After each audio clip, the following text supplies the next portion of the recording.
کچھ ہی دیر بعد پونم کی رہنمائی میں حلابہ اور اشبا چھپتے چھپاتے اس چھوٹے سے زنگ آلود دروازے کے سامنے پہنچ چکے تھے، جو بظاہر کسی شکستہ کوٹھڑی کا دروازہ تھا اور جسے چاروں طرف سے اونچی جنگلی گھاس نے ڈھانپ رکھا تھا۔ یہ گھاس حلابہ اور اشبا کے لیے بہت کارآمد رہی۔ وہ اس میں چھپ سے گئے تھے۔ اشبا نے قفل کا بغور معائنہ کیا۔ تھوڑی دیر اس نے چھیڑ چھاڑ بھی کی، لیکن جلد ہی اسے اندازہ ہو گیا کہ اسے توڑنا یا کھولنا آسان نہیں ہوگا۔ زیادہ مناسب یہ تھا کہ کنڈی ہی اکھاڑ لی جاتی جس نے دروازے کے دونوں پٹ کو جوڑ رکھا تھا۔ ایک صبر آزما کوشش کے بعد اشبا ایسا کرنے میں کامیاب رہا۔ دروازہ کھول کر وہ زینوں میں داخل ہو گئے اور پونم خاموشی سے واپس چلی گئی۔ زینے تاریک اور بدبودار تھے، جھاڑ جھنکار کثرت سے اگا ہوا تھا اور مچھروں کے جھنڈ منڈلا رہے تھے۔ اشبا کے ایک ہاتھ میں تلوار اور دوسرے میں شمع تھی۔ حلابہ نے اس کا دامن تھام رکھا تھا اور وہ دونوں سنبھال سنبھال کر پاؤں رکھ رہے تھے۔ اچانک اشبا کو احساس ہوا کہ آگے زینے ٹوٹے ہوئے ہیں اور صرف اینٹوں کا ایک ڈھیر سا ہے۔ یہ بہت کٹھن مرحلہ تھا۔ اشبا اور حلابہ کو گھسٹ گھسٹ کر اوپر چڑھنا پڑا۔ ان کی شمع بھی گر گئی اور گہری تاریکی میں ان کے ہاتھ پاؤں چھل گئے۔ ایک دو موقع تو ایسے آئے جب انہوں نے سمجھا کہ وہ یہ سفر جاری نہ رکھ سکیں گے۔ بالآخر ایک طویل کٹھن اور صبر آزما کوشش کے بعد وہ ایک اور آہنی دروازے کے سامنے پہنچ گئے۔ اس دروازے کو اندر سے آہنی کنڈی لگی ہوئی تھی۔ معمولی کوشش سے اشبا نے کنڈی کھول لی۔ دروازہ کھلا تو انہوں نے خود کو قلعہ راؤڑ کی بلند ترین جگہ پر پایا۔ یہ تیسری منزل کے دو مختصر چھتوں میں سے ایک تھی۔ دائیں جانب ایک بہت بڑا سندھی پرچم لہرا رہا تھا۔ دور کہیں شمال مشرق کی طرف گرد و غبار کے بادل دکھائی دے رہے تھے۔ یوں لگتا تھا خوفناک آندھی اٹھ رہی ہے۔ یہ گرد و غبار میدان جنگ کی نشاندہی کر رہا تھا، وہ میدان جنگ جہاں تلواروں سے چنگاریاں پھوٹ رہی تھیں اور خون کے فوارے ابل رہے تھے۔ سورج اب نصف نہار تک چمک رہا تھا۔ یوں لگتا تھا زمین کے حیرت انگیز مناظر دیکھنے کے لیے وہ بھی دریائے مہران کے عین اوپر آ کر کچھ دیر کے لیے رک گیا ہے۔ قلعے سے میدان جنگ تک گھوڑا گاڑیوں اور چھکڑوں کی آمد و رفت جاری تھی۔ اشبا نے ارد گرد نگاہ دوڑائی۔ چھت کا ایک حصہ بہت بڑے گنبد کی شکل اختیار کر گیا تھا۔ اس گنبد پر کچھ جنگلی کبوتر اور راج گدھ بیٹھے تھے۔ اشبا اور حلابہ ایک دوسرے زینے کی طرف بڑھے۔ یہ صاف ستھرا اور کشادہ زینہ انہیں چھت سے نیچے تیسری منزل پر لے آیا۔ ایک تنومند پہرے دار اشبا کے سامنے آیا۔ اشبا کی رگ رگ میں بجلیوں کے آشیانے تھے۔ اس نے لپک کر پہرے دار کو دبوچا اور ایک جھٹکے سے اس کی گردن توڑ دی۔ لاش کو ایک تاریک گوشے میں ڈال کر وہ محتاط قدموں سے دیوار کے ساتھ ساتھ آگے بڑھے۔ ایک جگہ اشبا ٹھٹک کر رک گیا۔ حلابہ نے بھی وہ آواز سنی جو ایک دروازے کے عقب سے آ رہی تھی۔ یہ گھنٹیوں کی آواز تھی۔ یہ وہی آواز تھی جو سفید محل کی بلوری راہداریوں میں گونجا کرتی تھی۔ اشبا واپس پلٹا اور اس دروازے کی جھریوں سے اندر جھانکنے کی کوشش کرنے لگا۔ ایک باریک درز سے اسے کمرے کا کچھ حصہ دکھائی دینے لگا۔ اس نے دیکھا کمرے میں رنگین دھوئیں کے مرغولے ہیں۔ چھپر گھٹ والی مسہری پر ایک شخص اس کی پشت کیے بیٹھا تھا اور ایک نہایت وجیح عورت اپنے لمبے ریشمی بالوں کو پانی میں بھگو بھگو کر اس شخص کے پاؤں دھو رہی ہے۔ اس کے علاوہ ایک کونے میں دو خادم بھی بے حرکت کھڑے تھے۔ اشبا کو سمجھنے میں دیر نہیں لگی کہ نشست پر براجمان شخص پرماتما ہے۔ ایکا-ایکی اسے اپنے جسم کا لہو سر پر چڑھتا ہوا محسوس ہوا۔ اسے لگا کہ اس کی رگیں تڑک گئی ہیں اور پورا جسم ایک دہکتا ہوا انگارہ بن گیا ہے۔ اس کی نگاہوں میں اپنی اجڑی پجڑی بد نصیب بہن کا ہیولہ ابھر آیا۔ اس کا زخمی چہرہ، اس کے نیل نیل جسم، اس کی فریادی آنکھیں۔ اسے لگا کہ اس کی بد نصیب بہن مرتے مرتے اپنا سارا درد اس کے جسم میں منتقل کر گئی ہے۔ اس درد نے اسے ہلکان کر دیا۔ وہ جو شاہین تھا، جس کا سینہ کشادہ اور حوصلہ بے بہا تھا، بالکل بے قابو ہو گیا۔ اس نے اٹھ کر چند قدم پیچھے ہٹائے، پھر بھاگ کر ایک زوردار دھکا دروازے کو دیا اور اس کے اندرونی کھٹکے توڑتا ہوا اندر گھس آیا۔ اس کا ہدف وہ نجس اور ناپاک ہیولہ تھا جسے لوگ پرماتما کہتے تھے۔ وہ کوہستانی عقاب کی مانند پرماتما پر جھپٹا، جو بڑی شان اور تمکنت کے ساتھ گاؤ تکیے سے ٹیک لگائے بیٹھا تھا۔ اوندھے منہ قالین پر گرا۔ اشبا نے اس کے سر پر ایک جھلک دیکھی اور اس کے بعد اسے گرد و پیش کا ہوش نہ رہا۔ اسے لگا جیسے وہ دنیا میں تنہا ہے، صرف وہ ہے اور پرماتما کا ناپاک جسم۔ اسے اس جسم کو صفائے ہستی سے مٹانا ہے۔ چاہے آسمان اس پر ٹوٹ پڑے یا زمین اس کے پاؤں تلے سے نکل جائے، چاہے بدی اور ظلم کے تمام لشکر اسے اپنی تلواروں پر رکھ لیں، چاہے اسے نیزوں اور تیروں سے چھلنی کر دیا جائے، چاہے اس کے بدن سے اس کے سر کا رشتہ ختم کر دیا جائے، لیکن آج اس ملعون کو جیتا نہیں چھوڑنا۔ اس نے اپنے والد کی بخشی ہوئی تلوار ایک بڑے خنجر کی طرح اٹھائی اور پورے زور سے پرماتما کی کمر میں گھونپ دی۔ پرماتما کے حلق سے دل دوز چیخ نکل کر دیوان کے گنبد میں گونج گئی۔ وہ اشبا سے دامن چھڑا کر باہر کی طرف بھاگا، مگر دروازے تک پہنچنے سے پہلے اشبا نے اسے پھر پکڑ لیا۔ اس دفعہ ایک بھرپور وار اس کی پشت پر لگا۔ پرماتما مچھلی کی طرح تڑپا۔ اس کے بعد اشبا کی تلوار دستے عزرائیل بن گئی۔ وہ بے پناہ جوش سے پرماتما پر وار کرنے لگا۔ پرماتما اٹھ اٹھ کر دروازے کی طرف بھاگتا تھا، لیکن اشبا ہر بار اسے عقب سے کھینچ لیتا تھا۔ دوسری طرف حلابہ کی تلوار ایک خادم کو جہنم واصل کر چکی تھی۔ اس نے عقب سے اشبا پر ایک دھاتی گلدان سے حملہ کرنا چاہا تھا۔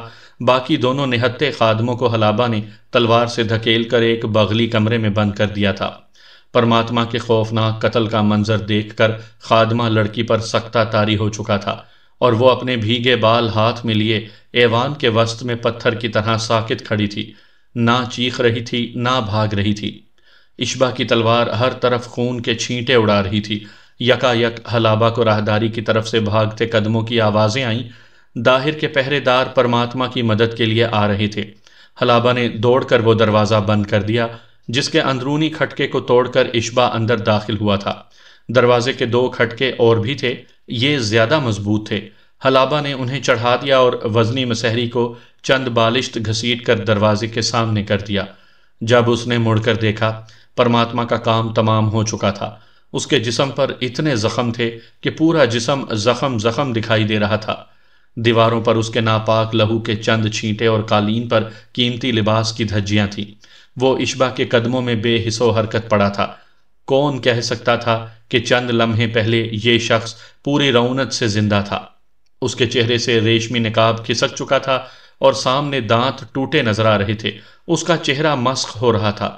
اشبا کا چہرہ آگ کی مانند سرخ تھا اور آنکھیں پرماتما پر مرکوز ہو کر رہ گئی تھیں۔ دفعتاً اس گنبد نما ایوان کے چاروں آہنی دروازے زور زور سے پیٹے جانے لگے۔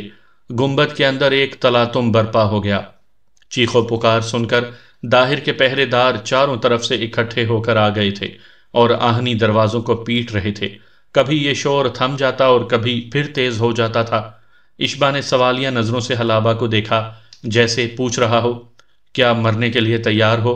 حلابہ نے آنکھوں آنکھوں میں جواب دیا۔ یہ جواب ہاں میں تھا۔ وہ خادمہ جو سکتے میں کھڑی تھی اچانک ہی قالین پر ڈھیر ہو گئی۔ وہ بے ہوش ہو چکی تھی۔ حلابہ کی نگاہیں پرماتما کی لاش پر جمی ہوئی تھیں۔ وہ مایوسی سے بولی، سب کچھ آنن فانن ہو گیا۔ میں پرماتما کو زیادہ اذیت ناک موت مارنا چاہتی تھی۔ کیا مطلب؟ اشبا نے پوچھا۔ حلابہ نے اپنے لباس سے شیشے کی وہ چھوٹی سی بوتل نکالی اور اسے گھورتے ہوئے بولی، میں پرماتما کو اس عذاب سے دوچار کرنا چاہتی تھی۔ بوتل میں ایک پانی جیسا چمکیلا محلول ہلکورے لے رہا تھا۔ اشبا نے پوچھا، یہ کیا ہے؟ حلابہ بولی، وہی خوفناک پانی ہے جو سریتا پر چھڑکا گیا تھا اور وہ دنیا کی سخت ترین موت کا شکار ہو کر مری تھی۔ میں آج یہی پانی اس درندے پر بھی چھڑکنا چاہتی ہوں۔ حلابہ نے اشبا کو بتا رکھا تھا کہ سفید محل میں پرماتما اپنے قیدیوں کو کیسے کیسے عذابوں سے دوچار کر کے مارتا ہے، لہٰذا وہ حلابہ کی بات اچھی طرح سمجھ رہا تھا۔ حلابہ نے دیکھا کہ اس کی کشادہ پیشانی پر سوچ کی گہری لکیریں ہیں۔ وہ کچھ سوچ رہا تھا، کوئی ایسی بات جو ابھی تک حلابہ کی نگاہوں سے اوجھل تھی۔ گنبد سے باہر موت کے ہرکاروں کی دستکیں طوفانی رنگ اختیار کرتی جا رہی تھیں۔ اشبا نے عجیب سے لہجے میں کہا، تم اپنی آرزو اب بھی پوری کر سکتی ہو؟ کیا مطلب؟ حلابہ نے حیرانی سے پوچھا۔ یہی کہ تم پرماتما سے اس کی فرناکیوں کا حساب لے سکتی ہو۔ مگر یہ تو مر چکا ہے۔ نہیں، یہ زندہ ہے۔ حلابہ نے حیرت سے پرماتما کے پارا پارا جسم کو دیکھا۔ اس کی شہ رگ کٹی ہوئی تھی اور آنکھیں بہت دیر سے پتھرا رہی تھیں۔ وہ یقیناً مر چکا تھا۔ یہ پرماتما نہیں ہے۔ اشبا کی آواز نے اسے چونکا دیا۔ حلابہ پر حیرتوں کے پہاڑ ٹوٹ پڑے۔ وہ غور سے پرماتما کے سرخ و سفید خون آلود چہرے کو دیکھنے لگی۔ پھر کون ہے؟ اس نے لرزاں آواز میں پوچھا۔ اشبا کی نگاہیں اس بند دروازے پر لگی تھی جس کے پیچھے حلابہ نے دونوں خادموں کو بند کر دیا تھا۔ وہ سرسراتی آواز میں بولا، پرماتما ان دونوں میں سے کوئی ایک ہے۔ آپ کو کیسے اندازہ ہوا؟ میں اس شیطان کو ایک دفعہ بے نقاب کر چکا ہوں۔ مجھے یقین ہے کہ یہ چہرہ پرماتما کا نہیں، اور نہ ہی یہ آنکھیں اس کی ہیں، اور کیا؟ اور اسے مار کر میرے دل کو وہ سکون بھی حاصل نہیں ہوا جو ہونا چاہیے تھا۔ اشبا کی آنکھوں میں ابھی تک انگارے دہک رہے تھے۔ حلابہ بولی، آپ کا خیال ہے پرماتما نے بھیس بدل رکھا ہے؟ ہاں، مجھے اس پگڑی والے خادم پر شبہ ہے، اشبا نے سرگوشی کی۔ شاید آپ ٹھیک کہہ رہے ہیں، مجھے بھی ان میں سے ایک کا چہرہ پر اسرار لگا ہے۔ اشبا نے کہا، دیکھو میں دروازہ کھولتا ہوں، تم ہوشیار ہو جاؤ، کچھ بھی ہو جائے پگڑی والے کی طرف دیکھنے کی کوشش نہ کرنا، اس کی آنکھوں میں ہماری موت ہے، میری بات سمجھ رہی ہو نا؟ اشبا نے اپنی خون آلود تلوار مضبوطی سے تھامی اور محتاط قدموں سے کوٹھڑی کے دروازے کی طرف بڑھا، لیکن ابھی دروازے سے 2 قدم دور ہی تھا کہ اچانک نہ جانے کیا ہوا، بند دروازہ دھماکے سے ٹکڑے ٹکڑے ہو گیا اور کوئی شخص بلائے ناگہانی کی طرح اس سے ٹکرایا۔ یہ وہی پگڑی والا خادم تھا۔ اس کے جسم میں نہ جانے کیسی بجلیاں کوند رہی تھیں کہ اشبا اس کے دھکے سے دور جا گرا۔ وہ پرماتما تھا، 100% پرماتما تھا۔ اگر حلابہ سے 1 ساتھ کی تاخیر ہوئی ہوتی تو ان دونوں پر قیامت گزر جاتی۔ پرماتما کے شعبدہ باز ہاتھوں سے نیلی آگ کے شعلے لپک رہے تھے۔ یہ شعلے کسی بھی چیز کو خاکستر کر سکتے تھے۔ حلابہ نے شیشے کی نازک بوتل پوری قوت سے پرماتما کے سر پر دے ماری۔ یکا یک پرماتما اپنی جگہ ساکت و جامد کھڑا ہو گیا۔ اس کے ہاتھوں سے نیل گوں شعلے بجھ گئے، اس کی آنکھوں کے چمکیلے جال ٹوٹ گئے۔ ان لمحوں میں وہ ایک عام آدمی نظر آیا، زرد، ڈرا ہوا اور ششدر، وہ جیسے پتھر ہو چکا تھا۔ اس کی پھٹی ہوئی آنکھیں حلابہ اور اشبا کو دیکھتی چلی جا رہی تھیں۔ ان آنکھوں میں بے چارگی اور ناتوائی کے سوا اور کچھ نہیں تھا۔ یکا یک اس نے چیخ ماری اور فرش سے کئی بالشت اوپر اچھلا اور گر کر ماہی بے آب کی طرح تڑپنے لگا۔ وہ ایک ایسا منظر تھا جسے دیکھنے کے لیے پتھر کا دل اور لوہے کا جگر چاہیے تھا۔ وہ ایک ایسی موت تھی جو نہ دیکھنے والے کے تصور میں آ سکتی تھی اور نہ کوئی الفاظ میں اس کا احاطہ کر سکتا تھا۔ اور روئے زمین کی یہ عبرتناک موت پرماتماؤں کی اپنی ہی ایجاد کردہ تھی۔ انہوں نے اپنی صفاکی کو بے بسی کا لہو پلانے کے لیے خود ہی اس نادر روزگار عذاب کو تخلیق کیا تھا۔ اب تک نہ جانے کتنے مرد و زن یہ قیامت جھیل چکے تھے۔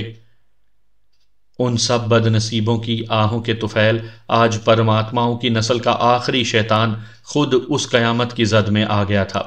وہ جس کے قدموں تلے ریشمی زلفیں بچھائی جاتی تھیں، جس کے احترام میں عصمتیں لٹائی جاتی تھیں اور نوخیز بچے ذبح کیے جاتے تھے، وہی پر شکوہ اور باجبر شخص فرش خاک پر ایک بچے کی طرح بلک رہا تھا۔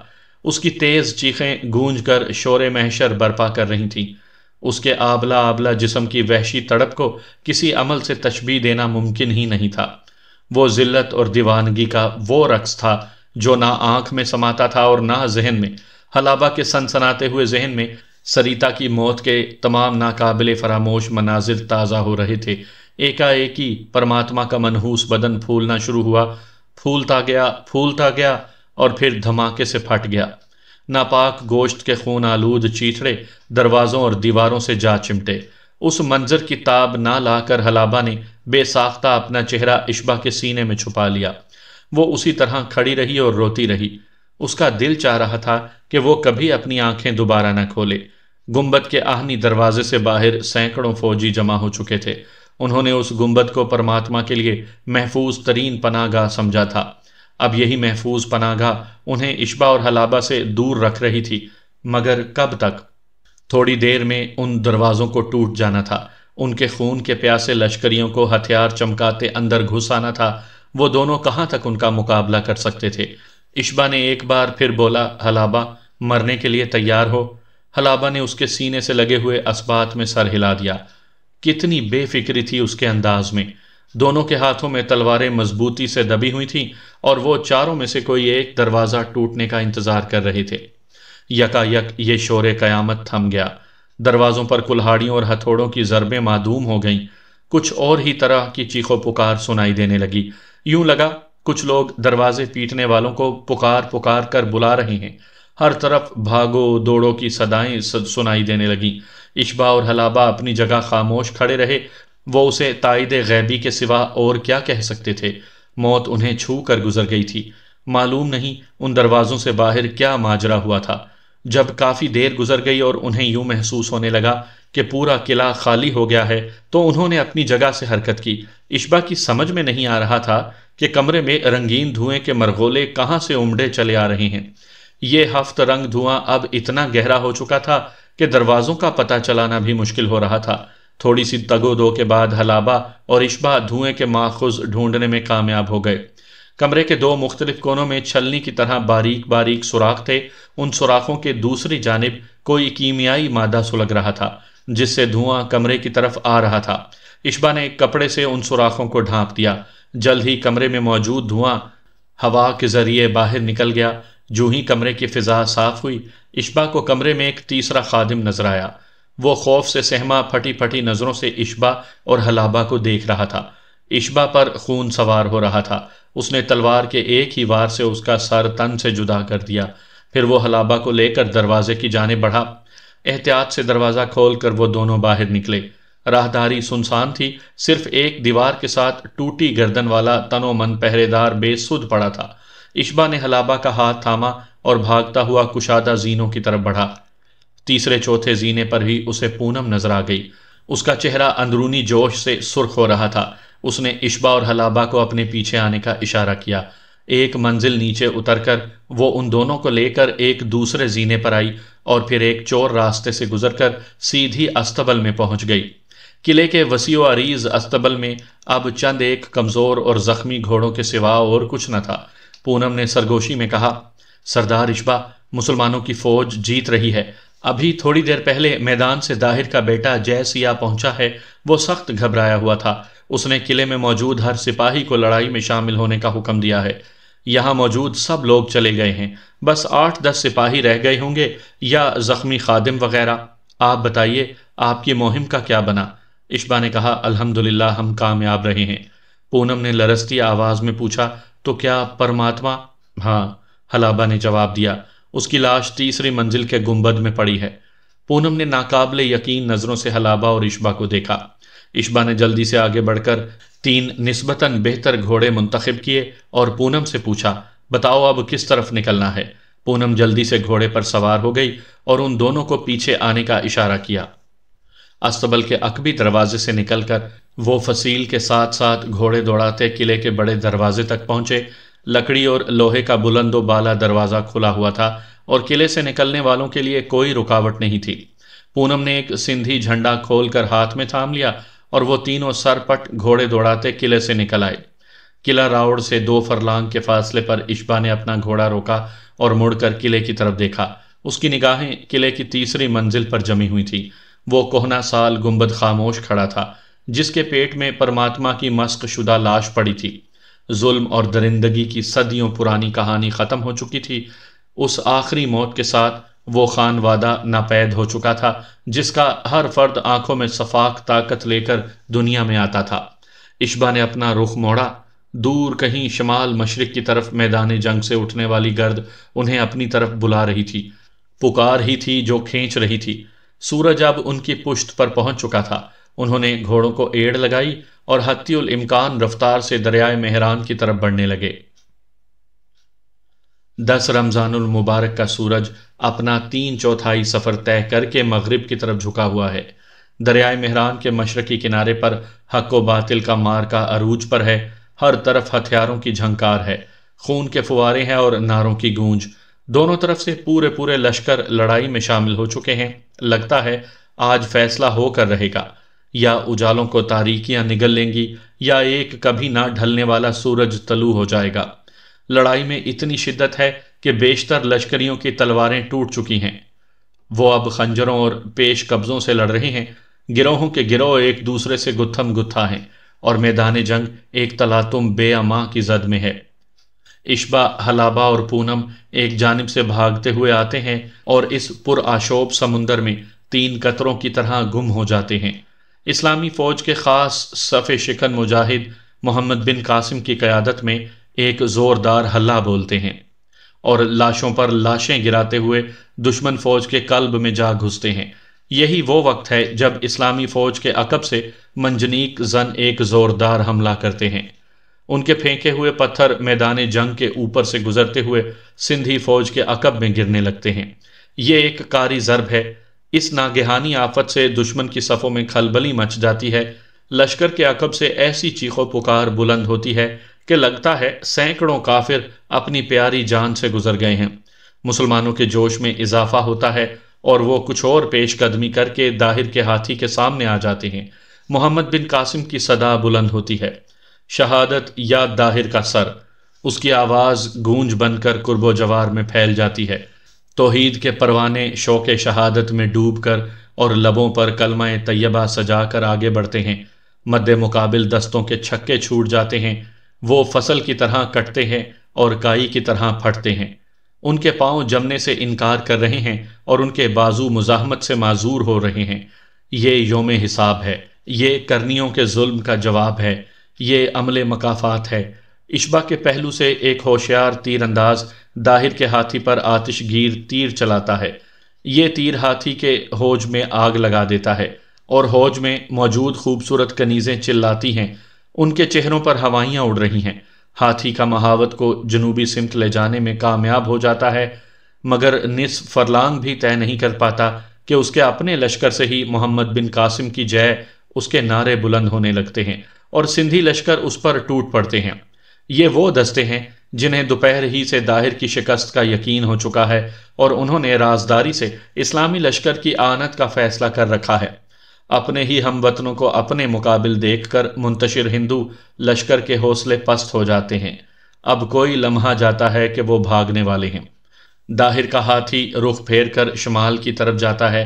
محاوت اسے جلد از جلد میدان جنگ سے نکال لینا چاہتا ہے، مگر موت کا فرشتہ داہر پر مقرر ہو چکا ہے۔ ہاتھی ہوج کی آگ سے گھبرا کر دریا کا رخ کرتا ہے اور پانی میں جا کر پچھلے پاؤں پر بیٹھ جاتا ہے۔ مسلمان شاہ سوار اس کے تعاقب میں ہیں۔ ان میں سب سے آگے اشبا بن ثقیل ہے۔ وہ برق آسمانی کی مانند ہاتھی پر جھپٹتا ہے۔ داہر ہوج سے چھلانگ لگانے کی فکر میں ہے، مگر اس سے پہلے ہی اشبا کی تلوار اجل بن کر اس کے سر پر چمکتی ہے اور اس کا سر تن سے جدا ہو جاتا ہے۔ مہران کا پانی ظالم وقت کے خون سے سرخ ہونے لگتا ہے۔ ڈوبتے سورج کے ساتھ ہی اس کی زندگی کا سورج بھی ڈوب چکا ہے۔ یہی وہ وقت ہے جب ہر طرف نعرہ تکبیر سنائی دینے لگتی ہے۔ کافر پسپا ہو رہے ہیں۔ داہر سمیت 30,000 کافروں کی لاشیں میدان میں بچھی ہیں اور باقی اپنی جانیں بچانے کے لیے بھاگ رہے ہیں۔ اللہ اکبر، اللہ اکبر، ہر طرف یہی گونج ہے۔ اشبا داہر کی کیچڑ آلود لاش دیکھتا ہے، پھر میدان جنگ پر ایک طائرانہ نظر ڈالتا ہے اور تلوار کی نوک زمین پر ٹیک کر دستے پر اپنی پیشانی رکھ دیتا ہے۔ آج کئی روز کے بعد وہ اچانک ہی نڈھال ہو گیا ہے، ایک دم ہی تھک کر چور ہو گیا ہے۔ اس کا شب و روز سنسناتا ہوا جسم ڈھیلا پڑ گیا ہے۔ وہ یہ دیکھ کر حیران رہ جاتا ہے کہ اس کے رخساروں پر اور ہاتھوں کی پشت پر آنسوؤں کی نمی ہے۔ ہاں، وہ رو رہا ہے۔ اس کی بنجر ویران آنکھوں سے آنسوؤں کے دھارے بہہ نکلے ہیں۔ ان میں سے ہر آنسو ایک موتی ہے۔ کسی موتی میں اویس کے غم کی چمک ہے، کسی میں آسیہ کی جدائی کا رنگ ہے اور کسی میں اپنی معصوم بہن زلفا کے زخموں کا عکس۔ وہ دریائے مہران کے کنارے داہر کی لاش پہ یہ موتی لٹا رہا ہے اور میدان کارزار فتح و کامرانی کے نعروں سے گونج رہا ہے۔ مجھے معاف کر دینا میری بہن، مجھے معاف کر دینا۔ نہ جانے کیوں یہ فکرہ بار بار اس کے ہونٹوں پر تھرانے لگتا ہے۔ مسلمان سپاہی داہر کی کیچڑ آلود لاش دیکھتے اور جوش سے نعرے لگاتے۔ ایک عربی شہ سوار پکار کر کہتا ہے، الخیل لشہد یوم داہر والکنا و محمد بن القاسم بن محمد محمد۔ گھوڑے گواہ ہیں، نیزہ گواہ ہے اور خود محمد بن قاسم ابن محمد کہ ہم نے داہر کے ساتھ کیا کیا۔ دشمن کی صفیں چیرتے دراتے ہم ان کے سردار تک پہنچے اور شمشیر براں اس کے سر پر علم کی اور اس حال میں چھوڑا کہ اس کے رخسار خاک و خون میں آلود تھے اور اس کی لاش بے تکیہ و بستر تھی۔ راؤڑ کی عظیم الشان فتح اور راجہ داہر کی موت کے بعد اسلامی لشکر طوفانی پیش قدمی کر کے برہمن آباد پہنچا۔ راجہ داہر کا بیٹا جے سنگھ بھاگ کر برہمن آباد پہنچ چکا تھا۔ کئی ماہ پہلے دیبل کی بندرگاہ سے گرفتار کیے جانے والے وہ مسلمان بھی برہمن آباد میں تھے جن کی پکار پر اس حملے کا آغاز ہوا تھا۔ مسلمانوں کے لیے برہمن آباد کا رخ کرنا بے حد ضروری تھا۔ جے سیاہ اپنے باپ کی موت کے بارے میں جان چکا تھا، پھر بھی اس نے ملک کے طول و عرض میں یہ خبر پھیلا دی کہ راجہ داہر زندہ ہے اور جنوبی ہندوستان کی طرف گیا ہے تاکہ وہاں کے راجوں اور مہاراجوں سے حملہ آور فوج کے خلاف مدد حاصل کر سکے۔ عنقریب وہ ایک زبردست لشکر کے ساتھ برہمن آباد پہنچنے والا ہے۔ مہران کے کنارے سے مایوس و بد دل لوٹنے والے سرداروں اور راجوں نے یہ خبر سنی تو وہ گھروں کو جانے کا ارادہ ترک کر کے برہمن آباد میں جمع ہونے لگے۔ جلد ہی جے سیاہ کے جھنڈے تلے کم و بیش 50,000 سپاہی جمع ہو گئے۔ ان میں سے ایک بڑا حصہ گھڑ سواروں کا تھا۔ محمد بن قاسم اپنی بلند حوصلہ سپاہ کے ساتھ بے پناہ تیزی سے اس کے مقابل آیا۔ جے سیاہ کے ساتھ کچھ نئے مددگار بھی شامل ہوئے تھے۔ انہوں نے نئے حوصلے اور بے پناہ جوش و خروش کا مظاہرہ کیا، مگر غازیان اسلام کے سامنے ان کی ایک نہ چلی۔ جے سیاہ جو راؤڑ کی شکست کا داغ دھونا چاہتا تھا، چہرے پر ایک اور داغ لے کر سپہر کے وقت میدان جنگ سے بھاگ کھڑا ہوا۔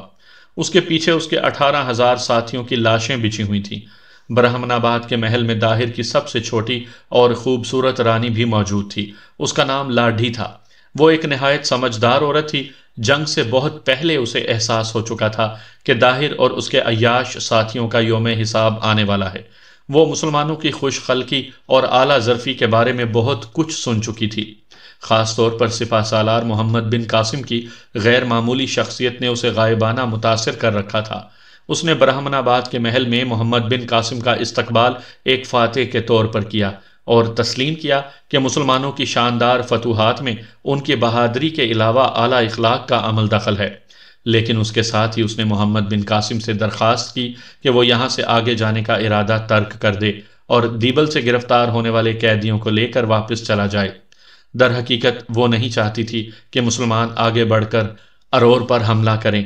وہاں لاڈھی کا بیٹا راجکمار افی محافظ شہر تھا اور لاڈھی مسلمانوں سے اس کی جان بچانا چاہتی تھی۔ اس نے کہا، اے سالار، ہمیں مسلمانوں سے بدسلوکی کی کافی زیادہ سزا مل چکی، اب ہمیں معاف کر دیا جائے۔ محمد بن قاسم نے کہا، مجھے افسوس ہے، میں ایسا نہیں کر سکتا۔ مجھے حکم ہے کہ میں ظلم و جبر کے آخری قلعے تک آپ کے ہم وطنوں کا پیچھا کروں۔ ہاں، جو ہتھیار ڈال دے یا مقابلے پر نہ آئے اس کے لیے امان ہے۔ رانی لاڈھی مایوس ہوئی، لیکن کیا کر سکتی تھی؟ وہ محمد بن قاسم کو لے کر وسیع و عریض محل کے تہہ خانے میں پہنچی۔ سردار اشبا، سردار جہم، بھیم سنگھ اور دیگر سردار بھی ہمراہ تھے۔ لاڈھی نے دیبل کی بندرگاہ سے گرفتار ہونے والے تمام قیدی فاتح سالار کے حوالے کر دیے۔ ان لوگوں کو دیکھ کر محمد بن قاسم کی آنکھوں میں نمی آ گئی۔ اس نے بچوں کے سر پر ہاتھ پھیرا، مردوں سے بغل گیر ہوا اور عورتوں کو دلاسا دیا۔ وہ اپنے نجات دہندہ کو دیکھ کر سسکیوں سے رونے لگے۔ لاڈھی نے کہا، اے سالار، آپ ان لوگوں سے پوچھ سکتے ہیں، یہ جب سے قید ہوئے ہیں میری نگہبانی میں ہیں۔ میں نے انہیں کسی طرح تکلیف نہیں ہونے دی اور میں نے یہ سب کچھ کسی غرض سے نہیں کیا، بلکہ میرا وشواس تھا کہ ان لوگوں سے زیادتی ہوئی ہے۔ محمد بن قاسم نے لاڈھی کی بات پر اعتماد کیا اور اسے بتایا کہ اس کی حیثیت قیدی کسی نہیں، وہ اپنی مرضی سے جہاں جانا چاہے جا سکتی ہے۔ برہمن آباد کی شاندار فتح کے بعد محمد بن قاسم نے ارور کا رخ کیا۔ محمد بن قاسم کے وہاں پہنچنے سے پہلے ہی رانی لاڈھو ارور پہنچ چکی تھی۔